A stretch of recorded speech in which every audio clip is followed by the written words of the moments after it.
അള്ളാഹു റബ്ബുൽ ഇസ്സത്ത് ജീവിപ്പിക്കുമാറാവട്ടെ. മരിക്കുന്ന സമയത്ത് പരിപൂർണ്ണ ഈമാനോടും കൂടെ ലാ ഇലാഹ ഇല്ലല്ലാഹ് എന്ന കലിമത്തുൽ തൗഹീദ് ഉച്ചരിച്ച് മരിക്കുന്ന ഭാഗ്യവാന്മാരിൽ ഫായിസീങ്ങളിൽ മുത്തക്കികളിൽ അല്ലാഹു തആല നമ്മയും നമ്മുടെ ഇഷ്ടകാര്യമൊക്കെ പെടുത്തി അനുഗ്രഹിക്കുമാറാവട്ടെ. ആമീൻ റഹ്മത്തിൻ്റെ ബഹുമാനികളെ, നമ്മുടെ ഇന്ന് ഇന്ത്യക്ക് വേണ്ടി, നമ്മുടെ നാടിന് വേണ്ടി, നമ്മുടെ രാജ്യത്തിന് വേണ്ടി പ്രവർത്തിച്ചു കൊണ്ടിരിക്കുന്ന, ആഹ്വാനം ചെയ്യപ്പെട്ടുകൊണ്ടിരിക്കുന്ന ഒരു സന്ദർഭത്തിലാണുള്ളത്. ഒരുപാട് ഇലക്ഷൻ നമ്മൾ കണ്ടതാണെങ്കിലും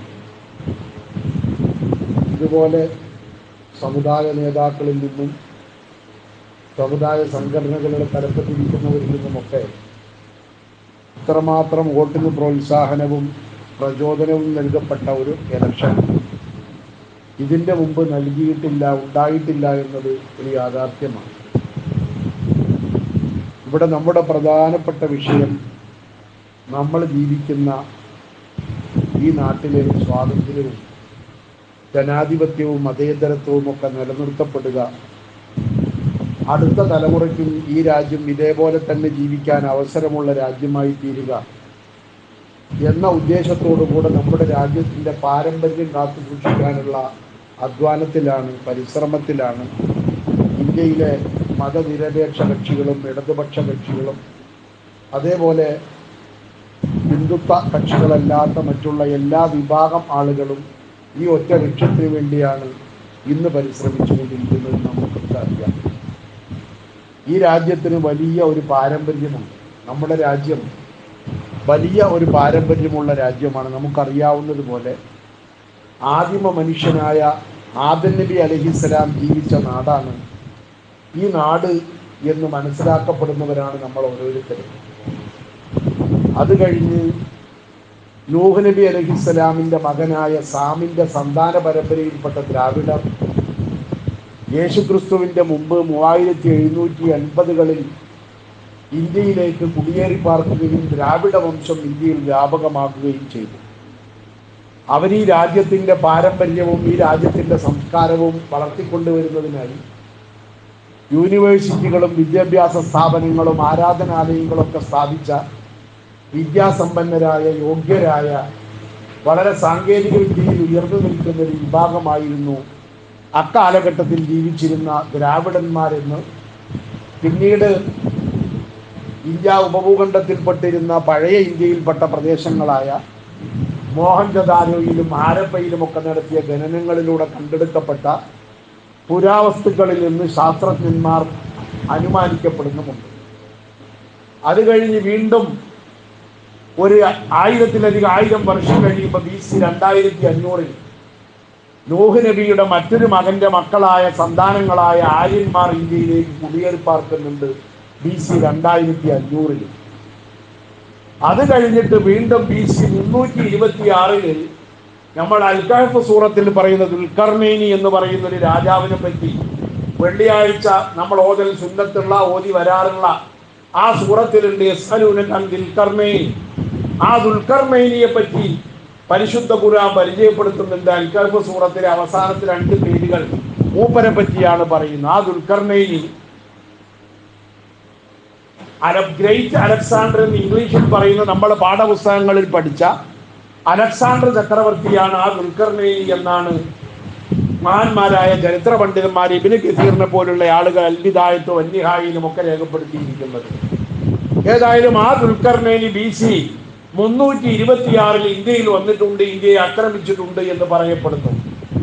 അത് കഴിഞ്ഞ് AD 712 ക്രിസ്തുവിന് ശേഷം പ്രവാചകർ സല്ലല്ലാഹു അലൈഹി വസല്ലമ തങ്ങൾക്ക് ശേഷം ഹിജറ 93 മഹാനായ മുഹമ്മദ് ബിൻ ഖാസിം റളിയല്ലാഹു അൻഹു ഇന്ത്യയിൽ വരികയും ഇന്ത്യയിൽ താമസിക്കുകയും ഇന്ത്യയിൽ ഒരു ഇസ്ലാമിക ഭരണകൂടം സ്ഥാപിക്കുകയും 2 വർഷം കഴിഞ്ഞപ്പോൾ അദ്ദേഹം ഇന്ത്യയിൽ നിന്ന് സ്വമേധയാ ഇന്ത്യ വിട്ടിട്ട് അറേബ്യയിലേക്ക് തന്നെ തിരിച്ചു പോവുകയും ചെയ്തു. അദ്ദേഹം 2 വർഷമാണ് ഇന്ത്യയിൽ താമസിച്ചത്.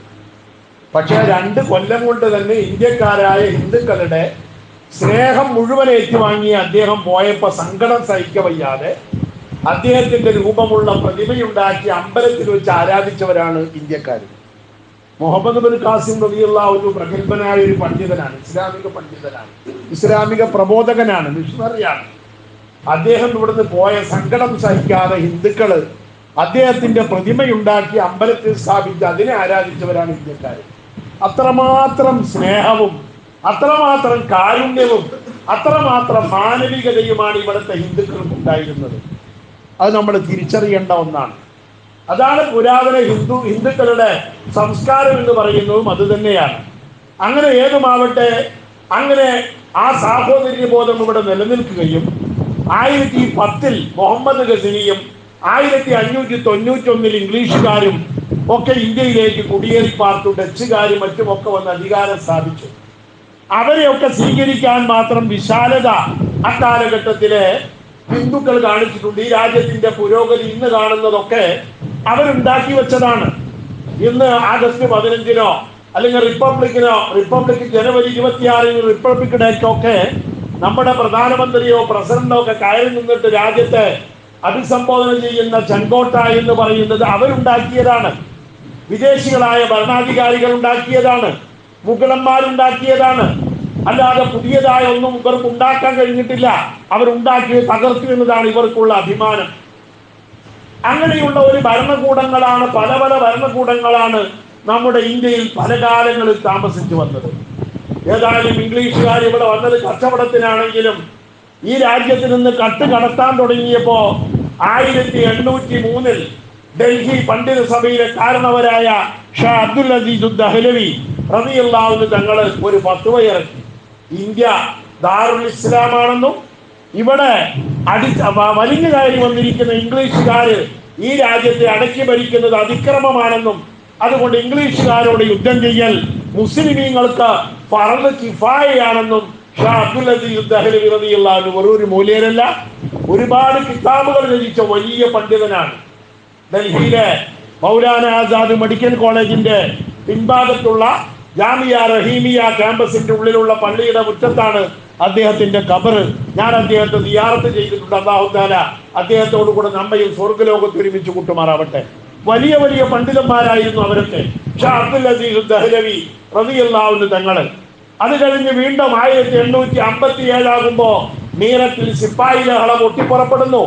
അത് കഴിയുമ്പോ ജാലിയൻ വാലാബാഗ് കൂട്ടക്കൊല നടക്കുന്നു. എന്താണ് ഇതിന്റെ ഒക്കെ പിന്നിലുള്ള പ്രചോദനം? ഡോക്ടർ സൈഫുദ്ദീൻ കിച്ലു എന്ന് പറയുന്ന ഒരു മുസ്ലിം നേതാവിനെ അറസ്റ്റ് ചെയ്യുന്നതിൽ പ്രതിഷേധിക്കാൻ ഹിന്ദുക്കളും മുസ്ലിമീങ്ങളുമായ ആയിരക്കണക്കിന് ആളുകൾ, 10,000-20,000-ലധികം ആളുകൾ ഒരു മൈതാനിയിൽ ഒരുമിച്ച് കൂടിയതാണ് ജാലിയൻ വാലാബാഗ് മൈതാനി. പ്രതിഷേധമായി ഒരുമിച്ച് കൂടിയവരെ ഗേറ്റ് മുഴുവൻ അടച്ചിട്ട് ചുറ്റുഭാഗം അതിലുള്ള ആ മൈതാനിയുടെ 2 ഗേറ്റുകളും അടച്ചിട്ടിട്ട് ഗേറ്റിലൂടെ പുറത്തു കിടക്കുന്നവരെ മുഴുവൻ വെടിവെച്ചു കൊന്നതാണ് ബ്രിട്ടീഷുകാർ ഇന്ത്യയോട് ചെയ്ത ക്രൂരത. അതിനാണ് ജാലിയൻ വാലാബാഗ് കൂട്ടക്കൊല എന്ന് പറയുന്നത്.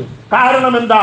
ഒരു മുസ്ലിം നേതാവിനെ അറസ്റ്റ് ചെയ്തതിൽ പ്രതിഷേധിക്കാൻ ഇവിടെയുള്ള ഹിന്ദുക്കളും മുസ്ലിമീങ്ങളും ക്രിസ്ത്യാനികളും ഒക്കെ അതിനോട് സഹകരിച്ചുകൊണ്ട് പ്രതിഷേധിക്കാൻ കൂടിയതിന്റെ പേരിലാണ് ആ കൂട്ടക്കൊല നടക്കുന്നത്. ഏതാവട്ടെ, ഞാൻ പറഞ്ഞു വന്നത് അങ്ങനെ 1921 ഖിലാഫത്തിന്റെ പേരിൽ ഗാന്ധിജിയും മൗലാന മുഹമ്മദ് അലിയും അതേപോലെ മുഹമ്മദ് അബ്ദുറഹ്മാൻ സാഹിബ് അടക്കമുള്ള മനുഷ്യന്മാരുടെ ഒക്കെ നേതൃത്വത്തിൽ നമ്മുടെ രാജ്യത്ത് ഖിലാഫത്ത് ലഹളയുണ്ടായി. അതും സ്വാതന്ത്ര്യത്തിന്റെ മറ്റൊരു വകുപ്പാണ്. അതിന്റെ പേരിൽ ഇന്ത്യയിൽ നേരിട്ട് യുദ്ധം, സ്വാതന്ത്ര്യ സമരത്തിന്റെ അപ്പുറം സ്വാതന്ത്ര്യത്തിന് വേണ്ടി നേരിട്ട് യുദ്ധം ചെയ്ത ചരിത്രം കേരളത്തിലാണുള്ളത്. മലപ്പുറം ജില്ലയിലാണുള്ളത്, പൂക്കോട്ടൂരാണുള്ളത്. പൂക്കോട്ടൂർ യുദ്ധം എന്നാണ് അത് അറിയപ്പെടുന്നത്. ഇപ്പൊ നമുക്ക് കോഴിക്കോട് പോകുമ്പോൾ മലപ്പുറത്ത് നിന്ന് കോഴിക്കോട്ടേക്ക് പോകുന്ന വഴിയിൽ പൂക്കോട്ടൂർ എത്തുന്നതിന്റെ മുമ്പ് നമുക്ക് നോക്കിയാൽ കാണാം റോഡിന്റെ ഇടതു ഭാഗത്ത് ഒരു ജമാഅത്തെ ഇസ്ലാമിയുടെ പള്ളിയുണ്ട്. ആ പള്ളിയുടെ മുറ്റത്ത് അവരൊന്ന് പള്ളി ഇപ്പം ഉണ്ടാക്കിയാണ്. പണ്ട് കബറുള്ളത്, കബറ് മുമ്പേ ഉള്ളതാണ്. ജമാഅത്തുകാർ പള്ളി കയ്യേറിയൊന്നും തോന്നണ്ട. അവിടെ പള്ളിയൊന്നും ഉണ്ടായിരുന്നില്ല. ഞാൻ കാണുന്ന കാലത്തും അടുത്ത കാലത്തൊക്കെ അവിടെ അടുത്ത പള്ളി ഉണ്ടായിരുന്നു. 3-4 കൊല്ലമായിരുന്നു. അതിന്റെ മുമ്പ് അവിടെ പള്ളിയൊന്നും ഉണ്ടായിരുന്നില്ല. ഈ കബർ അവിടെ ഉണ്ടായിരുന്നത് പൂക്കോട്ടൂർ സുഹതാക്കളുടെ കബറുകൾ എന്നാണ് അവിടെ എഴുതി വെച്ചിരുന്നത്. അതിനോട് ചേർന്നുള്ള സ്ഥലം അവർ വാങ്ങി അവിടെ കൊണ്ടുവന്നിട്ട് അവർ പള്ളി ഉണ്ടാക്കിയിട്ടുണ്ട്. ഏതായാലും ഞാൻ അടയാളം പറഞ്ഞു തന്നേ ഉള്ളൂ. അവിടെ കബറുകളുണ്ട്. അവിടെ രക്തസാക്ഷികളായ ബ്രിട്ടീഷുകാരുടെ നേരിട്ടുള്ള യുദ്ധത്തിൽ വെടിയേറ്റ് മരിച്ച രക്തസാക്ഷികളെ മറികടക്കപ്പെട്ടിരിക്കുന്നു. പൂക്കോട്ടൂർ യുദ്ധം എന്നാണ് അത് അറിയപ്പെടുന്നത്. അപ്പൊ ഞാൻ പറഞ്ഞു വന്നത്, ആ നിലയിലുള്ള നമ്മുടെ പൂർവികരായ ആളുകൾ കഠിനാധ്വാനം ചെയ്ത് രക്തസാക്ഷികളായി അവരുടെ ജീവിതം നശിപ്പിച്ചിട്ടാണ് അവർ ഈ രാജ്യത്ത് സ്വാതന്ത്ര്യം നേടിയെടുക്കാനും ഈ രാജ്യത്തെ ജനാധിപത്യ മതേതരത്വ സോഷ്യലിസ്റ്റ് രാഷ്ട്രമാക്കാനുമൊക്കെ ഒരുപാട് പാടുപെട്ടത് കൊണ്ടാണ് നമുക്ക് സ്വാതന്ത്ര്യം കിട്ടിയതും ഇവിടെ ജനാധിപത്യം വന്നതും ഇവിടെ മതേതരത്വം രൂപീകരിക്കപ്പെട്ടതുമൊക്കെ. ഏതായാലും ഒരുപാട് മതങ്ങളും 700-ഓളം ജാതികളും അതേപോലെ തന്നെ 20ഓളം ഭാഷ സംസാരിക്കുന്നവരും തികച്ചും വ്യത്യസ്തമായ സംസ്കാരവും ആചാരാനുഷ്ഠാനങ്ങളുമുള്ള സമൂഹത്തെ മുഴുവൻ നാനാത്വത്തിൽ ഏകത്വം എന്ന ഒരു സിദ്ധാന്തത്തിൽ കോർത്തിണക്കിയിട്ട് ഏകോദര സഹോദരന്മാരെ പോലെ എന്തൊക്കെ അഭിപ്രായ വ്യത്യാസങ്ങൾ ഉണ്ടെങ്കിലും അവരെ ഒന്നിച്ചു നിർത്തി മുന്നോട്ട് കൊണ്ടുപോകാൻ സ്വാതന്ത്ര്യം എത്തി കഴിഞ്ഞിട്ട് 10-70 കൊല്ലം, 55 കൊല്ലം, 60 കൊല്ലത്തോളം നമ്മുടെ രാജ്യം ഭരിച്ചവർക്ക് വലിയ പ്രയാസങ്ങളൊന്നും സഹിക്കേണ്ടി വന്നിട്ടില്ല. പലരെയും തീവ്രവാദികൾ പ്രധാനമന്ത്രിമാരെ കൊന്നിട്ടുണ്ടെങ്കിലും രാജ്യത്ത് അതിന്റെ പേരിൽ ഒരു പട്ടാള വിപ്ലവം നടന്നിട്ടില്ല. ഒരു പള്ളിയിലും കയറി പാകിസ്ഥാനിലെ പോലെ ഒരു പള്ളിയിലും കയറി തീവ്രവാദികൾ നിസ്കരിക്കുന്നവരെ കൊന്നിട്ടില്ല. അത്തരം അക്രമങ്ങൾ ഉണ്ടായിട്ടില്ല. പട്ടാള ഭരണം പിടിച്ചിട്ടില്ല. അതുപോലെയുള്ള പാകിസ്ഥാനിൽ കണ്ടതുപോലത്തെ വൃത്തികേടുകളൊന്നും ഇന്ത്യ രാജ്യം കണ്ടിട്ടില്ല. ആ നിലയിൽ ഈ രാജ്യത്തെ ഭദ്രമായി നയിക്കാൻ നമ്മുടെ ഭരണാധികാരികൾക്ക് കഴിഞ്ഞെങ്കിൽ ഈ രാജ്യത്തിന്റെ സമ്പൽ സമൃദ്ധിയിലും ഈ രാജ്യത്തിന്റെ പുരോഗതിയിലും അഭിമാനിക്കാൻ തീർച്ചയായും നമുക്ക് അവകാശമുണ്ട്. ഏതായാലും അരനൂറ്റാണ്ടിലധികം ജനാധിപത്യവും മതേതരത്വവും സോഷ്യലിസവും അതേപോലെ സൗഹാർദ്ദവും ഒക്കെ നിലനിർത്തിക്കൊണ്ടാണ് നമ്മുടെ രാജ്യം മുന്നോട്ട് പോയത്. എന്നാൽ കഴിഞ്ഞ 10 വർഷങ്ങളായി സ്വാതന്ത്ര്യ സമരത്തിൽ പങ്കില്ലാത്ത, സ്വാതന്ത്ര്യ സമരത്തെ അനുകൂലിക്കാതിരുന്ന, അതിനെ ഒറ്റുകൊടുത്ത ആളുകൾ ഈ രാജ്യത്ത് വന്ന് അധികാരം പിടിച്ചതോടുകൂടെ നമ്മുടെ രാജ്യം ഇന്ന് വളരെ പരിതാപകരമായ ഒരവസ്ഥയിലേക്ക് അധപ്പതിച്ചു കൊണ്ടിരിക്കുന്ന കാഴ്ചയാണ് നമ്മൾ കാണുന്നത്. മഹാന്മാര് പഠിപ്പിച്ചതുപോലെ ഒരു രാജ്യം എന്ന് പറഞ്ഞ സ്വദേശം, ഇന്ത്യ എന്റെ രാജ്യമാണ് എന്ന് ചൊല്ലി പഠിച്ചവരാണ് ചെറുപ്പം മുതൽ നിന്ന് നമ്മൾ. 2-3 വയസ്സുള്ള കുട്ടികൾക്ക് വരെ നമ്മൾ ചൊല്ലിക്കൊടുത്ത് പഠിപ്പിക്കുകയാണ് ഇന്ത്യ എന്റെ രാജ്യമാണ്, എല്ലാ ഇന്ത്യക്കാരും എൻ്റെ സഹോദരി സഹോദരന്മാരാണ്, എൻ്റെ രാജ്യത്തിന്റെ സമ്പൽ സമൃദ്ധിയിൽ ഞാൻ അഭിമാനിക്കുന്നു എന്നൊക്കെ നമ്മുടെ കുട്ടികളെ കൊണ്ട് പറഞ്ഞു പഠിപ്പിക്കുന്നവരാണ് നമ്മൾ. എന്നാൽ അൽ വതനു ലൈസ ഖിത്അത്തൻ മിനൽ അർദ്, സ്വദേശം, രാജ്യം, ദേശം എന്നൊക്കെ പറയുന്നത് ഭൂമിയുടെ ഒരു ഖണ്ഡമല്ല. ഒരു ഖണ്ഡം ഭൂമി ഉണ്ടായതുകൊണ്ട്, ഒരു ഭൂഖണ്ഡം ഉണ്ടായതുകൊണ്ട് അത് സ്വദേശമാവില്ല. വല മജ്മുഅത്തുൻ മിനൽ ബശർ, ഒരു മനുഷ്യൻ, കുറെ മനുഷ്യന്മാരുടെ കൂട്ടായ്മയുണ്ടായതുകൊണ്ടും ഒരു വതൻ ഉണ്ടാവില്ല, ഒരു സ്വദേശം ഉണ്ടാവില്ല. അൽ വതനു ഹുവൽ മക്കാനുല്ലദീ തുഹ്ഫദു ഫീഹി കറാമത്തുൽ ഇൻസാൻ, മനുഷ്യന്റെ ബഹുമാന ആദരവുകൾ കാത്തു സൂക്ഷിക്കപ്പെടുന്ന ഒരു പ്രദേശത്തിനാണ്, ഒരു സംവിധാനത്തിനാണ് സ്വദേശം, എൻ്റെ രാജ്യം എന്നൊക്കെ പറയുന്നത്. ആ നിലയിൽ മനുഷ്യന്റെ കറാമത്ത്, മനുഷ്യന്റെ സ്വാതന്ത്ര്യം, മനുഷ്യന്റെ അഭിമാനം സംരക്ഷിക്കപ്പെടാൻ കഴിയാത്ത വിധം ഇന്ത്യക്കാർ ഇന്ന് പ്രയാസപ്പെട്ടുകൊണ്ടിരിക്കുന്ന ഒരു കാലഘട്ടമാണ്. ഇന്ത്യയിലെ ബഹുഭൂരിഭാഗം വരുന്ന ആളുകൾ അവരുടെ അഭിമാനം സംരക്ഷിക്കാൻ കഴിയാത്ത വിധം 10 വർഷം കൊണ്ട് ഈ രാജ്യത്തെ ജാതിയുടെ പേരിൽ, മതത്തിന്റെ പേരിൽ, വർഗത്തിന്റെ പേരിൽ, ഭാഷയുടെ പേരിൽ പരസ്പരം 100-100,000 രാജ്യങ്ങളായി വെട്ടിമുറിക്കപ്പെട്ടു, കഷ്ണങ്ങളാക്കപ്പെട്ടു എന്നതാണ് സത്യം. രാഷ്ട്ര പുരോഗതിയിലോ സമ്പൽ സമൃദ്ധിയിലോ താല്പര്യമില്ലാത്ത ആ വിഭാഗം ഈ രാജ്യത്തെ യഥാർത്ഥത്തിൽ സദാചാര മൂല്യങ്ങളില്ലാത്ത, ധാർമ്മിക ബോധമില്ലാത്ത, ഒന്നിനും വില കൽപ്പിക്കാത്ത ഒരധപ്പതനത്തിലേക്കാണ് ഈ രാജ്യത്തെ കൊണ്ടെത്തിച്ചു കൊണ്ടിരിക്കുന്നത്. അതുകൊണ്ട് തന്നെ എത്ര കൊലപാതകങ്ങൾ, എത്ര നിഷ്ഠൂരമായ കൊലപാതകങ്ങൾ. സുവിശേഷ പ്രഭാഷകനായ ഗ്രഹാം സ്റ്റെയിൻസിനെയും 7-10 വയസ്സുള്ള 2 ആൺകുട്ടികളെയും അവര് ജീവനോടുകൂടെ അവർ കിടന്നുറങ്ങിയിരുന്ന ജീപ്പിന്റെ ഉള്ളിലിട്ട് പച്ചയ്ക്ക് കത്തിച്ചാണ് കൊന്നത്. ലോകം കേട്ടിട്ടില്ലാത്ത അതിക്രൂരമായ നിന്ദ്യത. ലോകത്തിന്റെ മുമ്പിൽ ഈ രാജ്യത്തെ മാനം കെടുത്തുന്ന വിധത്തില് ആ പാവങ്ങളെ, ആ ദുർബലരെ പച്ചയ്ക്ക് ചുട്ടുകൊല്ലുകയാണ് ഉണ്ടായത്. അതുപോലെ എത്രയോ ഉദാഹരണങ്ങള്. ദലിതുകളായ പെൺകുട്ടികള്, അതേപോലെ ദലിതുകളായ താഴ്ന്ന ജാതിക്കാരായ ഹിന്ദുക്കള്, അതേപോലെ മുസ്ലിം സ്ത്രീകള്, എത്രയാണ് നമ്മുടെ രാജ്യത്ത് അകാരണമായി കൊല്ലപ്പെട്ടുകൊണ്ടിരിക്കുന്നത്. ഇതൊക്കെ ഈ രാജ്യത്തിന്റെ യഥാർത്ഥ സംസ്കാരവും സദാചാരവും നഷ്ടപ്പെട്ട ഒരു വിഭാഗത്തിന്റെ കയ്യിൽ അധികാരം കിട്ടിയതിന്റെ ഫലമായിട്ടാണ് സംഭവിച്ചു കൊണ്ടിരിക്കുന്നത്.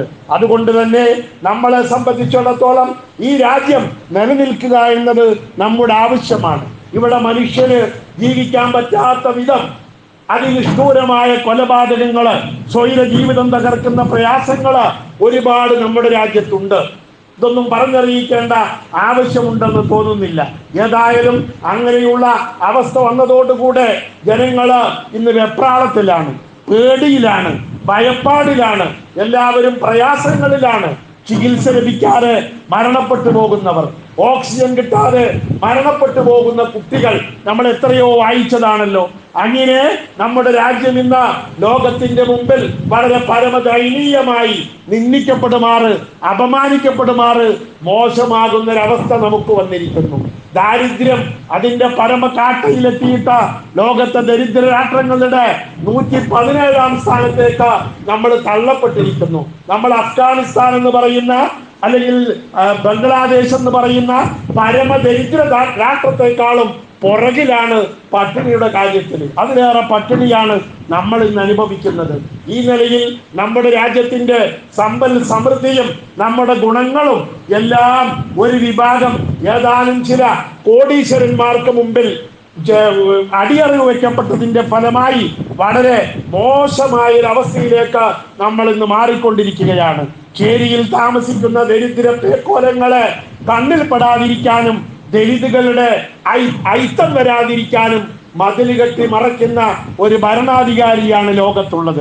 അവർക്ക് വേണ്ടി ശബ്ദിക്കുന്ന, ദാരിദ്ര്യം ഇല്ലാതാക്കുന്ന, ഞാനൊക്കെ രാഷ്ട്രീയം പഠിക്കാൻ തുടങ്ങിയ കാലത്ത് കേട്ട മുദ്രാവാക്യം ഗരീബി ഹടാവോ എന്നായിരുന്നു, ദാരിദ്ര്യ നിർമ്മാർജ്ജനം എന്നായിരുന്നു അന്നത്തെ പ്രധാനമന്ത്രി ലോകത്തിന് നൽകിയ സന്ദേശം. അതിനുവേണ്ടി ഒരുപാട് പരിശ്രമങ്ങൾ നടത്തിയിരുന്നു. ഇന്ന് നമ്മുടെ രാജ്യത്തെ ദരിദ്രരെ കൊന്നു തീർക്കാനുള്ള ശ്രമങ്ങളാണ് നടന്നുകൊണ്ടിരിക്കുന്നത്.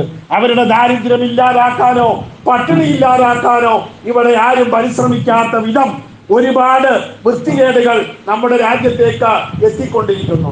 അതുകൊണ്ട് തന്നെ ഇവിടെ നമ്മുടെ രാജ്യത്തെ സംബന്ധിച്ചിടത്തോളം എല്ലാ മതത്തിലും പെട്ട മനുഷ്യന്മാരും മതമില്ലാത്ത മനുഷ്യന്മാരും ഒക്കെ പ്രയാസത്തിലാണ്. എല്ലാ ഇന്ത്യക്കാരും ഇന്ന് ജയിലിലാണ്. തുറന്ന ജയിലെന്ന് വേണമെങ്കിൽ പറയാം. ആരും സ്വതന്ത്രരല്ല, എല്ലാവരും തുറന്ന ജയിലിലാണ് ജീവിക്കുന്നത്. മനസ്സുകൾ മുഴുവൻ പേടിച്ചിരിക്കുകയാണ്. എല്ലാവരും പ്രയാസത്തിലാണ്. എന്ത് സംഭവിക്കുമെന്ന് ആർക്കും അറിയാത്ത വിധം. Stone walls do not prison make nor iron bars a cage എന്നൊരു കവി പറഞ്ഞതുപോലെ ശിലാഭിത്തികൾ കൊണ്ട്, കല്ലിന്റെ ചുമരുകൾ കൊണ്ട്, കൽച്ചുമരുകൾ കൊണ്ട് ഒരു ജയിലുണ്ടാവുന്നില്ല. ഇരുമ്പ് കമ്പികൾ കൊണ്ട് ഒരു കൂടുണ്ടാകുന്നില്ല. പിന്നെയോ അതിൻ്റെ ഉള്ളിൽ കഴിയുന്ന മനുഷ്യനാണ്, അവനത് ജയിലാണ്, ആ പക്ഷിയാണ്, ഇത് കൂടാണ് എന്ന് ആ പക്ഷി അതിൽ കടക്കുമ്പോഴാണ് മനസ്സിലാകുന്നത്. എന്നതുപോലെ നമ്മൾ ഇന്ന് തുറന്ന ജയിലുകളിലാണ് ഇന്ത്യക്കാർ മുഴുവൻ കഴിയുന്നത്. ഈ അവസ്ഥയ്ക്ക് മാറ്റം വരേണ്ടത് വളരെ അത്യാവശ്യമായ ഒരു കാര്യമാണ്. അതുകൊണ്ട് തന്നെ നമ്മളെ സംബന്ധിച്ചിടത്തോളം മതത്തിനും ജാതിക്കും വർഗത്തിനും വർണ്ണത്തിനും ഭാഷയുടെയും ഒക്കെ ഭ്രാന്തിന്റെ പേരില്, അല്ലെങ്കിൽ അതിനോടുള്ള വിരോധത്തിന്റെ പേരില് ഇന്ന് വൈകാരികമായ പ്രശ്നങ്ങൾ സൃഷ്ടിച്ച തമ്മിൽ തല്ലി ചാകാനുള്ള, കൊല്ലാനുള്ള അവസ്ഥയിലേക്ക് ഭരണകൂടം നമ്മളെ തള്ളിവിടുമ്പോ ഈ രാജ്യത്ത് ജീവിക്കുന്ന പൗരന്മാർക്കാണ് ബോധമുണ്ടാവേണ്ടത്. അതിന്റെ ഫലമായി ഇന്ന് നമ്മുടെ രാജ്യത്തിന്റെ ദേശാഭിമാനം നഷ്ടപ്പെട്ടിരിക്കുന്നു. ഭാരതം എന്ന പേർ കേട്ടാൽ അഭിമാനപൂരിതമാകണം അന്തരംഗം. കേരളം എന്ന് കേട്ടാലോ തുടിക്കണം ചോര നമുക്ക് നരമ്പുകളിൽ എന്ന് വള്ളത്തോൾ നാരായണമേനോൻ പാടിയെങ്കിൽ ഇന്ന് ആ കവിതയുടെ അർത്ഥഭേദം സംഭവിച്ചിരിക്കുകയാണ്. ഹിന്ദുവെന്ന് കേട്ടാൽ അഭിമാനപൂരിതമാകണം അന്തരംഗം, നായരെന്ന് കേട്ടാലോ തിളക്കണം ചോര നമുക്ക് ഞരമ്പുകളിൽ എന്ന് പാടേണ്ട വിധത്തിൽ ജാതീയതയും വർഗീയതയും ഒക്കെ നമ്മുടെ ഉള്ളിലേക്ക്, ഇന്ത്യക്കാരന്റെ ഉള്ളിലേക്ക് കൊത്തിവെക്കപ്പെട്ടുകൊണ്ടിരിക്കുകയാണ്. ഇതിന് ഒരു പരിഹാരം ഉണ്ടാവണം. ആയിരക്കണക്കിന് വർഷങ്ങളായി ഈ രാജ്യം ഉണ്ടാക്കി തീർത്ത സംസ്കാരം, ആയിരക്കണക്കിന് വർഷങ്ങളായി ഈ രാജ്യത്തെ ജനങ്ങളെ ജാതിക്കും മതത്തിനും അതീതമായി ഒന്നിപ്പിച്ചു നിർത്തിയ ഒരു സംസ്കാരം നമുക്കുണ്ടായിരുന്നു. മാനവികതയുടെ, കാരുണ്യത്തിന്റെ, സമസൃഷ്ടി സ്നേഹത്തിന്റെ, ദയയുടെ, കരുതലിന്റെ ഒരു ഐക്യം നമുക്കുണ്ടായിരുന്നു. അതൊക്കെ നമുക്ക് നഷ്ടപ്പെട്ടു പോയി. അത് തിരിച്ചു പിടിക്കുക എന്നതാണ് നമ്മുടെ ഏറ്റവും പ്രധാനപ്പെട്ട ലക്ഷ്യം. നമുക്കത് തിരിച്ചു പിടിക്കപ്പെടേണ്ടതുണ്ട്. കാരുണ്യത്തിന്റെ, സ്നേഹത്തിന്റെ, ദയയുടെ സന്ദേശമാണ് ലോകത്തിന്റെ മുമ്പിൽ നമുക്ക് കാണിച്ചു കൊടുക്കാൻ കഴിയേണ്ടത്. ഹിജറ 1159 ഷെയ്ഖ് ജിഫ്രി തങ്ങൾ എന്ന് പറയുന്ന ഒരു മഹാൻ യമനിൽ നിന്ന് വന്നിട്ട് കോഴിക്കോട് വരികയുണ്ടായി. അദ്ദേഹത്തിന് അന്ന് 20 വയസ്സാണ് ഉണ്ടായിരുന്നത്. അദ്ദേഹം കോഴിക്കോട് വന്ന് കപ്പലിറങ്ങിയിട്ട് കോഴിക്കോട്ടെ പള്ളിയിലെ, കോഴിക്കോട് കാളിയായിരുന്ന, നിങ്ങൾ കേട്ടിരിക്കുന്ന നാടകത്ത് മുഹമ്മദ് കോയ എന്ന് പറഞ്ഞിരുന്ന കോഴിക്കോട് ചെറിയ കാളി, അദ്ദേഹത്തിന്റെ 11ാമത്തെ പിതാവാണ് കാളി മൊഹീദ്ദീൻ ഇബ്നു അബ്ദുസ്സലാം റഹ്മത്തുള്ളാഹി അലൈഹി എന്ന് പറയുന്ന വലിയ പണ്ഡിതൻ. അദ്ദേഹമാണ് അന്ന് കോഴിക്കോട് കാളി. ബഹുമാനപ്പെട്ട ജിഫ്രി തങ്ങള് കോഴിക്കോട് കാളിയുടെ അടുക്കൽ ചെന്നിട്ട് പറഞ്ഞു, എനിക്ക് ഈ രാജ്യത്ത് ഇസ്ലാമിക പ്രബോധനം നടത്തണം, അതിന് വേണ്ട സൗകര്യം ചെയ്തു തരണം എന്ന് കാളിയോട് ആവശ്യപ്പെട്ടപ്പോ കാളി പറഞ്ഞു, അതിന് അനുമതി തരേണ്ടത് ഞാനല്ല, ഈ രാജ്യം ഭരിക്കുന്ന ഭരണാധികാരിയാണ് എന്ന് പറഞ്ഞുകൊണ്ട് ജിഫ്രി തങ്ങളെയും കൂട്ടിയിട്ട് സാമൂതിരി രാജാവിന്റെ മുമ്പിൽ ബഹുമാനപ്പെട്ട കാളി മൊഹീദ്ദീൻ ഇബ്നു അബ്ദുസ്സലാം റഹ്മത്തുള്ളാഹി അലൈഹി ചെല്ലുന്നുണ്ട്. സാമൂതിരി രാജാവിനോട് വന്ന ഉദ്ദേശം വിവരിച്ചു. ഞാൻ വന്നിരിക്കുന്നത് പ്രവാചക പരമ്പരയിൽ ജനിച്ച പ്രവാചകന്റെ പേരക്കുട്ടികളിൽപ്പെട്ട ഒരു മഹാനാണ് ഈ വന്നിരിക്കുന്ന മഹാൻ. ഇദ്ദേഹം യമനിൽ നിന്ന് വന്നതാണ്. അദ്ദേഹത്തിന്റെ ആഗമന ഉദ്ദേശം ഇവിടെ ഇസ്ലാമത പ്രബോധനം നടത്തലാണ്. അത് കഴിഞ്ഞ് സ്വന്തം നാട്ടിലേക്ക് തിരിച്ചു പോകണമെന്നും അദ്ദേഹം ആഗ്രഹിക്കുന്നുണ്ട് എന്ന്, അതിനവിടെ നിന്ന് അനുമതി നൽകണം എന്ന് സാമൂതിരി രാജാവിനോട്, തികഞ്ഞ 110% ഹിന്ദുവായ സാമൂതിരി രാജാവിനോട് കോഴിക്കോട് കാളി മൊഹീദ്ദീൻ ഇബ്നു അബ്ദുസ്സലാം റഹ്മത്തുള്ളാഹി അലൈഹി പറഞ്ഞപ്പോ സാമൂതിരി രാജാവ് കുറച്ചു നേരം ആലോചിച്ചു. കുറച്ചു നേരം ഒന്നും മുണ്ടിയില്ല. അതിൽ കാളിയർക്ക് പേടിയായി, എന്താ പറ്റൂല എന്ന് പറയുമെന്ന് വിചാരിച്ചിട്ട്. കുറച്ചു നേരം കഴിഞ്ഞിട്ട് സാമൂതിരി രാജാവ് പറഞ്ഞൊരു വാക്കുണ്ട്, അല്ല കാളി, നിങ്ങൾ അവസാനം പറഞ്ഞ വാക്കൊന്ന് പിൻവലിച്ചുകൂടെ, അതൊന്ന് മാറ്റി പറഞ്ഞുകൂടെ, അതെനിക്ക് ഇഷ്ടപ്പെട്ടിട്ടില്ല എന്ന് സാമൂതിരി രാജാവ് പറയും. അപ്പോൾ ഇതിന് വെപ്രാളപ്പെട്ടു, എന്താ ഞാൻ പറഞ്ഞത്? അല്ല, അദ്ദേഹം പ്രവാചകന്റെ പേരക്കുട്ടിയാണല്ലോ, അദ്ദേഹം ഈ നാട്ടിൽ നിന്ന് തിരിച്ചു സ്വദേശത്തേക്ക് തന്നെ പോണം, ഈ നാട്ടിൽ മരിക്കാൻ തയ്യാറല്ല എന്നല്ല ഈ പറയുന്നത്, അതൊന്ന് തിരുത്തിക്കൂടെ എന്ന് അദ്ദേഹം പറയുകയാണ്. സാമൂതിരി രാജാവ് ആവശ്യപ്പെടുകയാണ്. അപ്പൊ കാളി ബഹുമാനപ്പെട്ട ജിഫ്രി തങ്ങൾ പറയുന്നുണ്ട്, എനിക്ക് ഈ നാട്ടിൽ മരിക്കുന്നതിന് വിരോധമൊന്നുമില്ല, പക്ഷേ ഞാൻ ഈ നാട്ടിൽ വെച്ച് മരിച്ചാൽ എന്നെ മറയടക്കാൻ എൻ്റേതെന്ന് പറയുന്ന ഒരു 6 അടി മണ്ണ് എനിക്ക് ആവശ്യമാണ്. അതിനുള്ള മണ്ണ് എനിക്ക് അവിടെ നിന്ന് അനുവദിച്ചു തരുന്ന പക്ഷം ഞാൻ ഈ നാട്ടിൽ തന്നെ ജീവിച്ച് മരിച്ച് ഈ മണ്ണിന്റെ ഭാഗമാകാനാണ് ഞാൻ ആഗ്രഹിക്കുന്നത് എന്ന് ബഹുമാനപ്പെട്ട ഷെയ്ഖ് ജിഫ്രി തങ്ങൾ റളിയല്ലാഹു തആല അൻഹു പറയുന്നുണ്ട്. സാമൂതിരി രാജാവ് ആ ആവശ്യം പരിഗണിച്ചിട്ട് അനുവദിച്ചു കൊടുത്തതാണ് കോഴിക്കോടിന്റെ കേന്ദ്ര പ്രദേശമായ കുറ്റിച്ചിറയിൽ. ഇന്ന് പോയാൽ നമുക്ക് കാണാം, കുറ്റിച്ചിറയിൽ മാളികക്കൽ വീടെന്ന് പറയുന്ന ഒരു വലിയൊരു കൊട്ടാരവും അതിനോട് വിശാലമായ ഒരു വളപ്പുമുണ്ട്. മാളികക്കൽ വീടെന്നാണ് ഇപ്പൊ അതിന്റെ പേര്. അവിടെയാണ് ഷെയ്ഖ് ജിഫ്രി തങ്ങൾ താമസിച്ചിരുന്ന വീട്. അതിപ്പോഴും നിലനിൽക്കുന്നുണ്ട്. അവിടെ ആ സ്ഥലം അവിടെ ഉണ്ട്. സാമൂതിരി രാജാവ് അനുവദിച്ചു കൊടുത്താണ് ഇവിടെ വെച്ച് മരിച്ചിട്ട് ഇവിടെ മറയടക്കാൻ, ഈ നാട്ടിൽ ജീവിക്കാൻ നോക്കണം. നമ്മുടെ പൂർവികർ വന്നപ്പോ ഈ നാട്ടിലുള്ള രാജാക്കന്മാർ നമുക്ക് നൽകിയ സ്നേഹം, ഇവിടുത്തെ ഹിന്ദു രാജാക്കന്മാർ നമ്മുടെ നേതാക്കൾക്ക് നൽകിയ അംഗീകാരം, ഈ അംഗീകാരമാണ് നമ്മുടെ രാജ്യത്തിന്റെ പുരോഗതിയിൽ ഏറ്റവും വലിയ നാഴികക്കല്ലായി മാറിയത്. പ്രവാചക പുത്രന്മാരും പ്രവാചക ശ്രേഷ്ഠന്മാരുടെ പിൻഗാമികളും ഈ നാട്ടിൽ ജീവിച്ചു മരിക്കുന്നതിൽ ഞങ്ങൾക്ക് അഭിമാനമുണ്ടെന്ന് പറയുന്ന ഒരു ഭരണാധികാരിയായിരുന്നു, അത്തരം ഭരണാധികാരികളായിരുന്നു നമ്മുടെ നാട് ഭരിച്ചിരുന്നത്. അതുകൊണ്ട് തന്നെ നിന്റെ അയൽവാസിയോട് നീ നല്ല നിലയിൽ പെരുമാറാൻ പഠിക്കുക. തക്കുൻ മുസ്ലിമ, അപ്പോഴേ നീ മുസ്ലിമാവൂ എന്ന് പഠിപ്പിച്ച പ്രവാചകർ സല്ലല്ലാഹു അലൈഹി വസല്ലമ തങ്ങളുടെ അനുയായികളാണ് നമ്മൾ ആ നിലയിലാണ് മറ്റുള്ളവരെ കാണേണ്ടത്.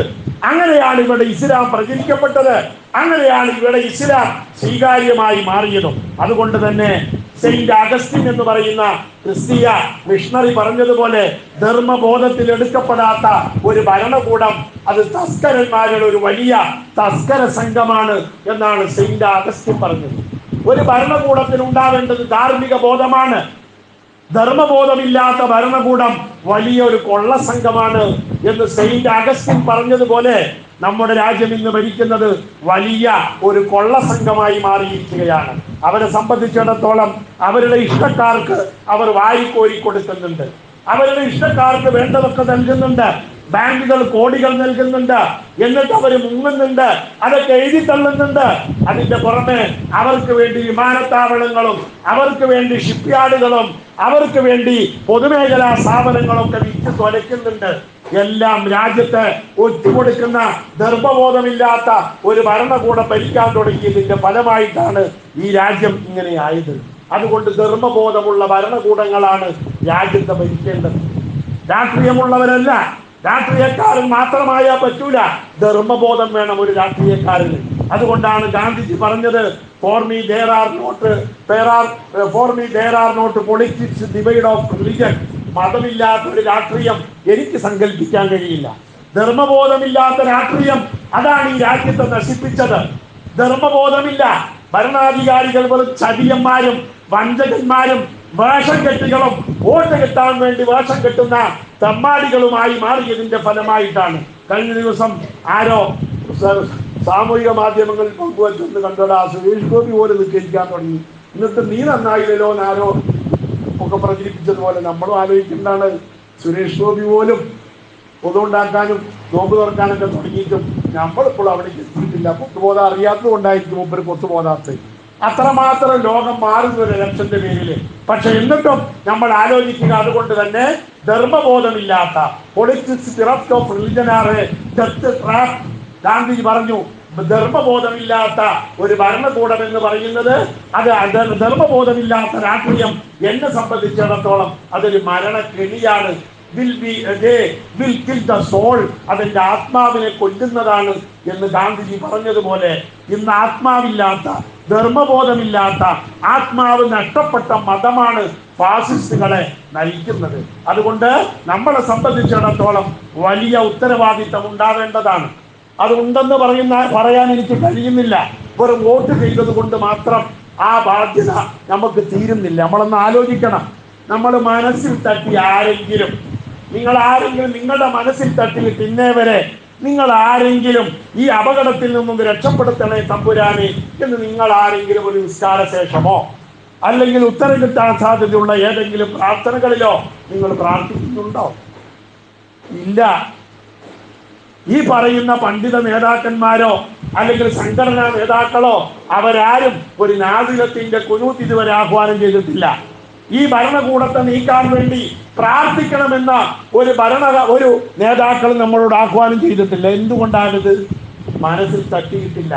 കാരണം ഞങ്ങളെ സംബന്ധിച്ചിടത്തോളം ഞങ്ങളുടെ പാർട്ടി, ഞാനും എൻ്റെ ഭാര്യയും മക്കളും, കുറച്ചുകൂടി വിശാലമായിട്ട് ഞങ്ങളുടെ പാർട്ടിക്കാർ, ഞങ്ങളുടെ സംഘടനക്കാർ, ഞങ്ങളുടെ ഗ്രൂപ്പുകാർ, ഗോ ബ്രാഹ്മണേക്ക് ശുഭമസ്തു നിത്യം ലോക സമസ്ത സുഖിനോ ഭവന്തു.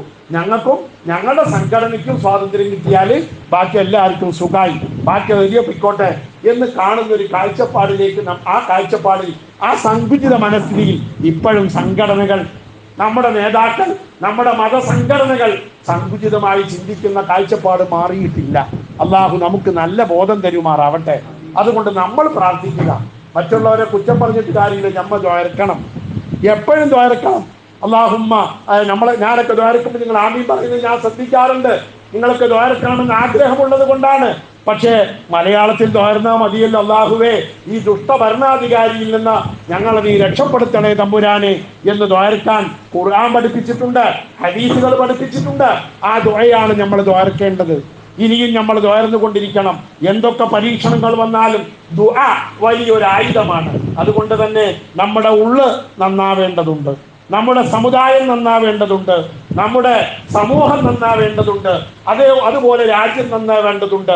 എല്ലാവരെയും നന്നാക്കാനുള്ള പരിശ്രമം നമ്മുടെ ഭാഗത്ത് നിന്നുണ്ടാവണം. ആരോ പറഞ്ഞതുപോലെ it is not the ship in the water. വള്ളത്തിൽ കിടന്നത് കൊണ്ട് ഒരു കപ്പലും ഇക്കാലം വരെ മുങ്ങിയിട്ടില്ല. കപ്പൽ മുങ്ങുന്നത് എപ്പോഴാ? കപ്പലിന്റെ ഉള്ളിൽ വെള്ളം കയറുമ്പോഴാണ്. അതുകൊണ്ട് ഈ മുസ്ലിം സമുദായം മുങ്ങുന്നത് പുറത്ത് BJP യും RSS ഉള്ളത് കൊണ്ടല്ല, നമ്മുടെ സമുദായത്തിൻ്റെ ഉള്ളിൽ ഈ സാധനം കടന്നു വരുന്നത് കൊണ്ടാണ്. ഉള്ളിലാണ് വെള്ളം കയറിയിരിക്കുന്നത്, പുറത്തല്ല. അത് തിരിച്ചറിയാൻ നമുക്ക് കഴിയുന്നില്ല, പറയാൻ ആർക്കും ധൈര്യമില്ല. ഞാൻ തന്നെ കണ്ടില്ലേ, മറിച്ചിട്ടാണല്ലോ പറയുന്നത്, ഗോപ്യമാക്കിയിട്ടാണല്ലോ പറയുന്നത്. എനിക്ക് തിരിഞ്ഞു വിചാരിച്ചിട്ട് പറയാം. നമ്മൾ മനസ്സിലാക്കണം, ഉള്ളിൽ വെള്ളം കയറിയിട്ടുണ്ട്. പുറത്തെ വെള്ളം നമ്മൾ മുക്കിക്കളയാൻ നിൽക്കണ്ട, ഉള്ളിലെ വെള്ളം നമ്മൾ മുക്കിക്കളയണം. നമ്മുടെ കപ്പലിൽ വെള്ളമുണ്ട്, ഇവിടെയാണ് ഇപ്പൊ ഫിത്തന. അതുകൊണ്ട് നമ്മുടെ ഉള്ളിൽ നേരാക്കിയെടുക്കാൻ നമ്മൾ നേരാക്കിയെടുക്കാൻ പരിശ്രമിക്കേണ്ടത് നമ്മുടെ ബാധ്യതയാണ്. മഹാനായ പ്രവാചകർ സ്വല്ലല്ലാഹു അലൈഹി വസല്ലമ തങ്ങൾ പറഞ്ഞതായിട്ട് ഹദീസിൽ വന്നതായിട്ട് കാണാം, മല്ലം യഹ്തമ്മ ബി ഉമൂരിൽ മുസ്ലിമീന. മുസ്ലിമീങ്ങളെ പൊതുവെ ബാധിക്കുന്ന പ്രയാസങ്ങൾ മനസ്സിന് ഹമ്മ് വരെ വരുത്താത്ത, അതിൻ്റെ പേരിൽ പ്രയാസപ്പെടാത്ത ഒരു മനുഷ്യൻ ഫലൈസ മിന്നാ, അവൻ മുസ്ലിം അല്ല, അവൻ നമ്മിൽപ്പെട്ടവനല്ല.